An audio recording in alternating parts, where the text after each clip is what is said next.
Everyone, welcome to my channel tips on mathematics. तो guys आज जो है हम मेट्रिक स्पेस के एक इम्पॉर्टेंट थ्योरम जो है डिस्कशन करने वाले हैं। इसमें जो है इस थ्योरम को जानने के लिए आपको सबसे पहले तो जाननी पड़ेगी कि जो मेट्रिक स्पेस है वो क्या होता है। ठीक है, ये पहला इंट्रोडक्शन में मैंने बताया था कि मेट्रिक स्पेस क्या होता है, इसका एग्जाम्पल के साथ आप लोगों को बताया था, डेफिनेशन बताया था, है ना। उसके बाद जो है दूसरा लेक्चर जो मैंने डिस्कशन किया था उसमें मैंने जो है नेबरहुड और जो है ओपन स्फेयर और क्लोज्ड स्फेयर के बारे में डिस्कशन किया था। ठीक, तो आप लोग एक बार जो है ये सारे जो कॉन्सेप्ट है इस वीडियो को देखने से पहले क्लियर कर लें, ताकि आप लोगों को जो है ये वाला जो लेक्चर है वो अच्छी तरह से समझ में आए और यहाँ पर जो थ्योरम हम बताने जा रहे हैं या फिर डिस्कस करने जा रहे हैं वो आपको एकदम प्रॉपर वे में क्लियर हो। ठीक है, तो क्या कहा है थ्योरम का स्टेटमेंट एक बार जल्दी से पढ़ लेते हैं, उसके बाद हम इसको सॉल्व आउट करते हैं। Every open sphere is a neighbourhood of each of its point. ठीक है, मतलब ये कहा है कि जितने भी ओपन स्फेयर होता है वो उसके हर एक पॉइंट का जो है क्या होता है, नेबरहुड होता है।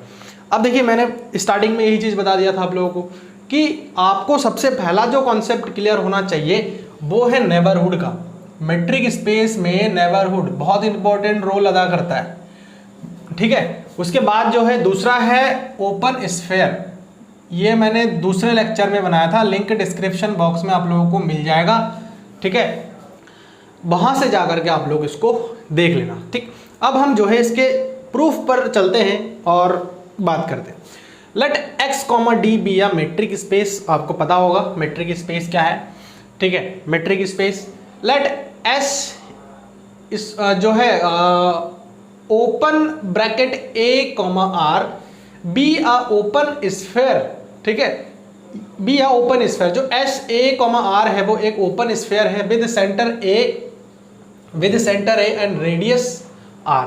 ठीक है, ये चीज बता रखा है कि ये जो एस ए कॉमा आर है वो आपका एक ओपन स्फेयर है जिसमें ए जो है सेंटर है और आर जो है आपका रेडियस है। और इसके लिए मैंने आपको बताया था कि रेडियस हमेशा के लिए जीरो से क्या होती है, बड़ी होती है। तो नॉर्मल सी बात है कि अगर कोई स्फेयर है तो उसका रेडियस जीरो तो हो नहीं सकता है, फिर नेगेटिव भी नहीं हो सकता है, क्योंकि रेडियस एक प्रकार का डिस्टेंस होता है और डिस्टेंस कभी भी नेगेटिव नहीं हो सकता है या फिर जीरो पॉसिबल नहीं है।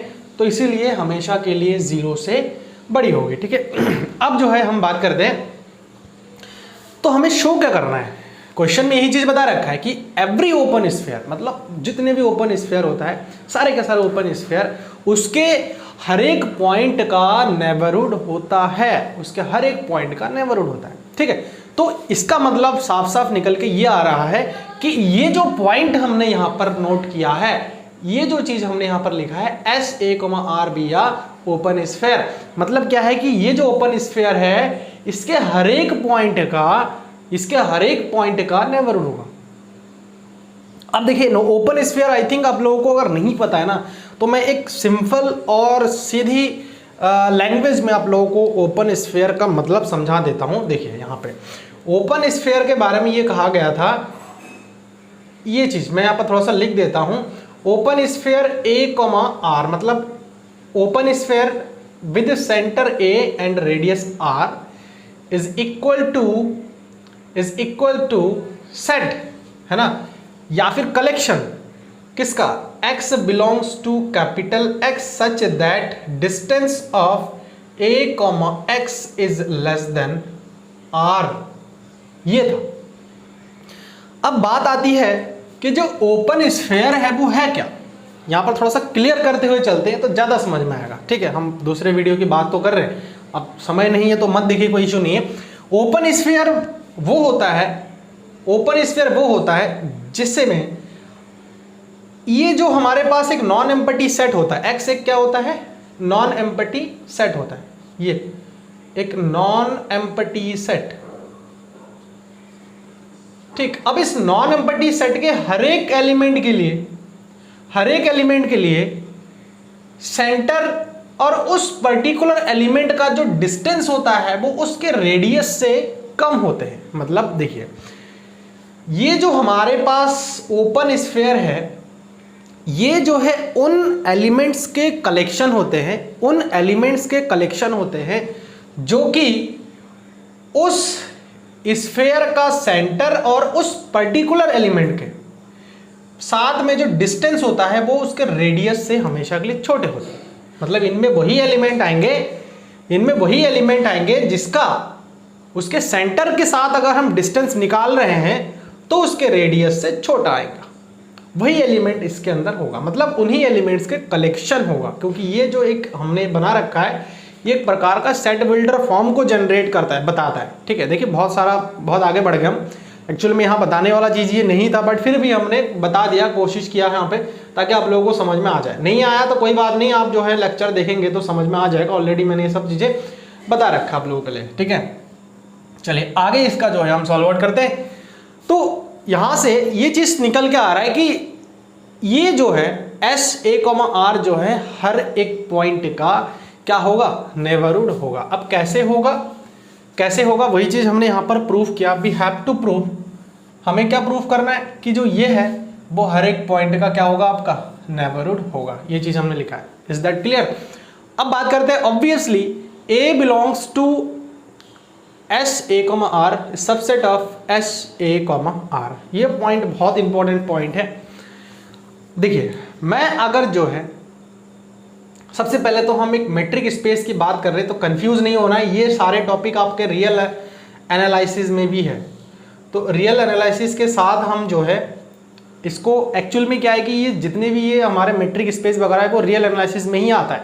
ठीक है, ये अलग है थोड़ा सा।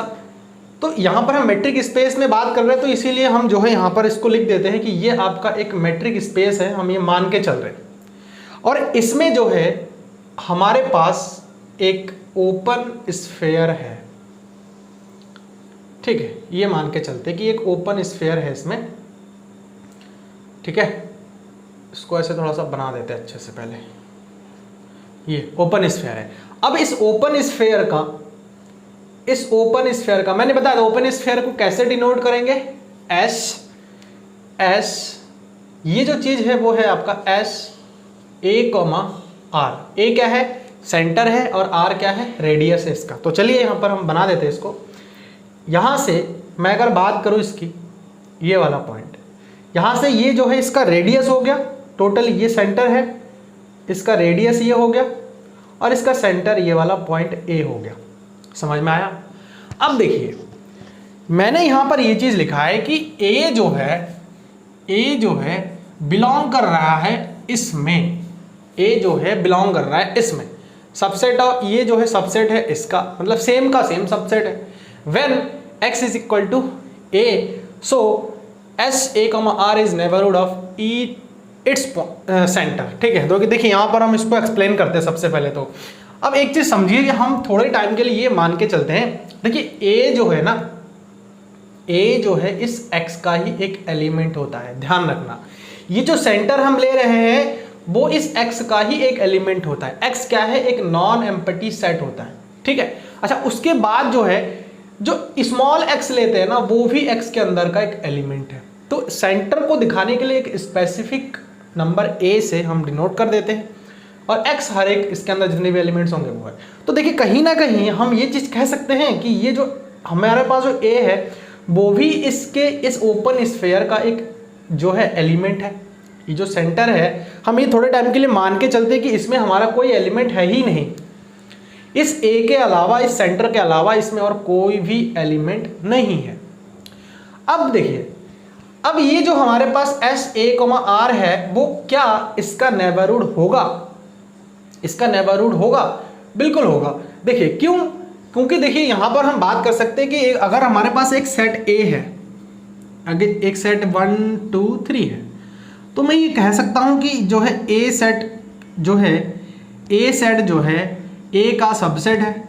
ए सेट जो है ए का सबसेट है, या फिर प्रॉपर सबसेट है, या फिर सुपर सेट है। हम ये चीज़ कह के चल सकते हैं, क्योंकि भाई कोई सेट है वो खुद का सबसेट ज़रूर होता है। ठीक है, कोई सेट खुद का सबसेट ज़रूर होता है। तो वही चीज़ यहाँ पर हमने भी लिख दिया है कि ये जो सेट है वो खुद का सबसेट तो होगा, यानी कि एस ए कॉमा आर जो है एस ए कॉमा आर का सबसेट होगा। तो इसका मतलब ये चीज़ क्या डिनोट कर रहा है कि ए का ये जो है नेबरहुड है। आया क्लियर हुआ? इसके लिए आपको नेबरहुड का कॉन्सेप्ट क्लियर होना जरूरी है कि नेबरहुड होता है क्या। ठीक है, तो वही लिखा है मैंने, when x is equal to, मतलब वो पॉइंट x के अंदर का वो पॉइंट जो कि a है सिर्फ।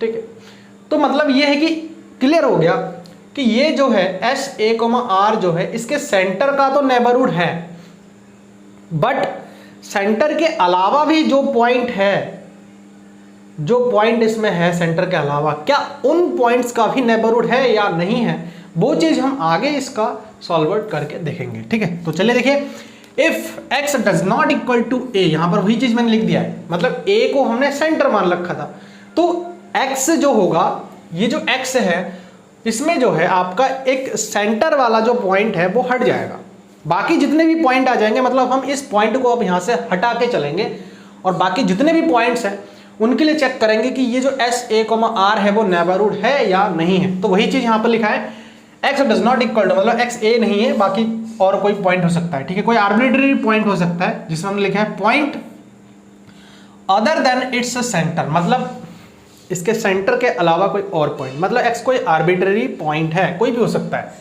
ठीक है, अच्छा अब देखिए यहां पर एक चीज लिखा था, dx comma a is less than r और ग्रेटर देन 0। जाहिर सी बात है, अगर हम एक ओपन स्फीयर को कंसीडर कर रहे हैं और हम बात ही ओपन स्फीयर का कर रहे हैं, है ना, तो उस कंडीशन में हम ये चीज लिख सकते हैं।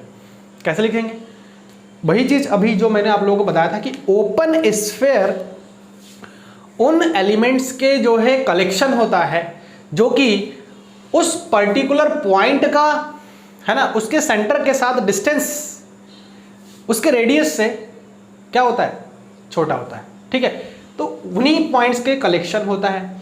तो यहां पर भी वही चीज हमने लिखा है। ये तो होता ही है कि अगर जो है कोई एक पॉइंट ले लिया हमने, मान लिया बीच में x एक पॉइंट ले लिया, तो a और x का जो हमारा डिस्टेंस होगा, क्योंकि आपको पता है कि जो d है वो आपका एक डिस्टेंस फंक्शन है, मतलब इन दोनों पॉइंट्स का जो भी डिस्टेंस होगा वो इस r से तो कम ही होगा।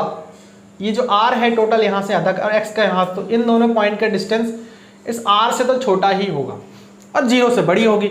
वो तो मैंने पहले ही बता रखा है कि 0 से बड़ी होगी, तो वही चीज़ यहाँ पर लिख दिया। ये कोई बहुत बड़ी बात नहीं लिखा है, बहुत छोटा सा नॉर्मल सी बात है यहाँ पर बताया। ठीक है, अच्छा नेक्स्ट लाइन में क्या किया हमने, इसको पकड़ के उधर ले गए। क्या हुआ, 0 इज लेस देन r यहाँ पर फिक्स है, इसको उठा करके उधर ले गए, तो क्या हो गया, माइनस का dx कॉमा a। यहाँ तक क्लियर? उसके बाद जो है देखिए, हम यहाँ पर एक रियल नंबर, कोई भी आर्बिट्रेरी रियल नंबर यहाँ पर हो सकता है, जिसको हमने यहाँ पर बात किया है r1 का। ठीक है, ये जो r1 यहाँ पे लिया है, ये एक कोई भी आर्बिट्रेरी रियल नंबर है। r1 is any real number. ठीक, रियल नंबर। आप लोग यहाँ पर थोड़ा सा लिख लेना ब्रैकेट में, क्योंकि मैंने तो मेंशन किया नहीं था, आप कर दिया है। ठीक है, इतना कर देना। और हम ये मान के चलते हैं कि r1 जो है इसके बीच में कहीं इंट्रोड्यूस हो जाएगा, मतलब ऐसा है कि r1 जो है वो 0 से बड़ी है और इस पर्टिकुलर एलिमेंट के साथ जो है छोटा है। ये भी एक रियल नंबर ही होगा, क्योंकि ये एक रियल नंबर है, ये एक जो है रेडियस, ये भी एक रियल नंबर होगा, तो कहीं ना कहीं ये भी एक रियल नंबर होगा। तो हम ये मान के चलेंगे कि जो r1 हमने इंट्रोड्यूस किया है एक रियल नंबर, वो जो है इस r minus distance function of X A से भी छोटा होगा और 0 से बड़ा होगा।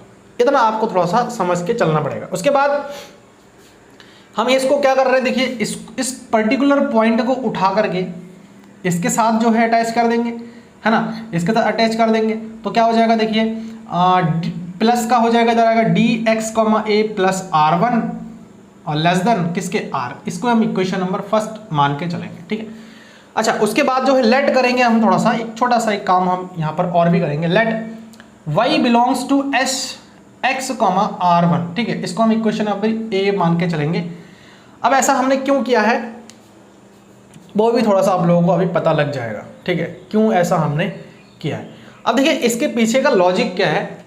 अब हम थोड़ा सा बात ऐसा करने जा रहे हैं, देखिए ये हम अगर इस की बात करें यहाँ से, ये जो टोटल डिस्टेंस है वो तो आपका जो है क्या है, r है। ये जो टोटल डिस्टेंस है वो क्या है आपका, r है। ये रेडियस हो गया। ठीक है, यहाँ से थोड़ा सा आप समझिए, यहाँ से ये जो r माइनस, देखिए r minus D x comma A. ठीक, तो r minus D x comma A क्या हो जाएगा, अगर मैं बात करूं कि यहाँ पर मेरा एक पॉइंट है यहाँ पर मेरा एक पॉइंट है जो कि आपका क्या है, x है, ठीक है। यहाँ पर एक पॉइंट है जो कि क्या है, x है। अब देखिए r माइनस, यहाँ पर क्या लिखा है, r minus distance of X A. तो देखिए r में से ये टोटल r है और इस टोटल r में से यहाँ तक इन दोनों के बीच का डिस्टेंस है, उसको अगर हम माइनस कर देंगे, मतलब इस टोटल में से हम इतने को माइनस कर देंगे तो बचेगा क्या, इतना पॉइंट बच रहा है। कितना पॉइंट बच रहा है, ये ब्लैक वाला पार्ट, यहाँ से ये थोड़ा समझना पड़ेगा आपको। ये जो पार्ट है ब्लैक वाला मैंने ये आपका है, और ये क्या है, r माइनस क्या है, distance of X A, distance of X comma A, ये चीज है, ठीक है। अब देखिए आगे बात कर रहे हैं हम क्या चीज, यहां पर हमने ये बता रखा है कि let y belongs to S x comma r one. Y को हमने एक एलिमेंट लिया है जो कि ओपन स्फीयर x और r1 से r1 में बिलोंग कर रहा है। अब देखिए कैसे, मतलब ये हुआ कि x जो है सेंटर हो जाएगा, ये एक ओपन स्फीयर हुआ। देखिए इसका मतलब क्या है, एस एक्स कॉमा r1 का मतलब क्या है कि एक ओपन स्फीयर है जिसका सेंटर x है और रेडियस आपका क्या है, r1 है, रेडियस, ठीक है। तो चलिए सेंटर ये है x और रेडियस आपका r1 है, मतलब एक r1 रेडियस से x सेंटर में एक हम ओपन स्फीयर फिर से जनरेट कर लेंगे। तो हुआ क्या है, कुछ बड़ा करके हम बना लेते हैं। यहाँ पर देखिए ऐसे, यहाँ पर जो है इस चीज़ को ऐसे बड़ा करके बना लेते हैं, ठीक है। एक हमें ओपन स्फीयर ड्रॉ करना है जिसका सेंटर हमारा क्या है, x है, और जिसका रेडियस क्या है, r1 है। समझ में आ रहा है, जिसका रेडियस हमारा क्या है, r1 है, ठीक है। क्लियर हुआ, इसका रेडियस हमारा क्या है, r1 है। यहाँ पर नहीं लिखेंगे इसको हम क्योंकि रेडियस लिख रहे हैं हम, ठीक है। ये r1 यहाँ से यहाँ तक, ठीक है। सेंटर x है और रेडियस r1 है, और हम ये मान के चल रहे हैं कि इसके अंदर ही ये जो आपका एक ओपन स्फीयर दिख रहा है, इसके अंदर ही कहीं ना कहीं y है। ये जूम करके मैंने बना दिया। यहाँ पर भी बात करेंगे तो y कहीं ना कहीं इसके अंदर लाई करेगा, आ रहा है समझ में, y कहीं ना कहीं इसके अंदर लाई करेगा। तो वही बात यहाँ पर किया हमने, इसको इक्वेशन नंबर अभी a मान के चलेंगे, ठीक है। So D x comma Y less than r1। अब यहाँ पर क्या बात हुई कि डी एक्स कॉमा वाई, मतलब x और y का जो डिस्टेंस है वो कहीं ना कहीं r1 से तो छोटा ही होगा। देखिए कैसे, हमने क्या किया, हमने क्या किया, r1 हो गया इसका रेडियस, और y को हमने कोई भी एक पर्टिकुलर पॉइंट मान के चलाए, और वो पॉइंट कहीं पर भी हो सकता है, हम यहाँ पर भी मान के चल सकते हैं कि यहाँ पर है। तो अगर इन दोनों के बीच का जो डिस्टेंस होगा वो इस r से तो कहीं ना कहीं छोटा ही होगा।